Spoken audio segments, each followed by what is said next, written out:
આપણે વાત કરીશું રામદેવ મરચા વિશે। આ મરચા છે રામદેવ 10 રૂપિયાવાળી।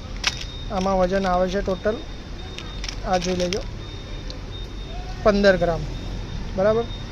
આ છે રામદેવ મરચાનું મોટું પેકેટ 500 ગ્રામનું। આની એમઆરપી છે 240 રૂપિયા और 500 ગ્રામ છે આનું વજન। તો આપણે આનું વજન કાઢીશું, બરાબર, કે કઈ આપણે સસ્તા ભાવમાં પડે છે। તો જો આ છે 500 ગ્રામ, આમાં 24નો ભાગ આપી દઈશું તો આ આવશે 20 ગ્રામ ને 83 ઉપર કંઈક, બરાબર। એટલે 10 રૂપિયામાં આપણે પડશે 20 ગ્રામ। તો આપણે જો તમે ડેલી યુઝ કરતા હો રામદેવ મરચું તો આ 500 ગ્રામનું પેકેટ લેવાનું। અને જો આનું વજન કર્યું તમને 10 વાળીનું, 15 ગુણ્યા 24, બરાબર, 360 ગ્રામ જ થશે। આવા તમે 24 પેકેટ ખરીદશો તો 360 ગ્રામ જ થશે।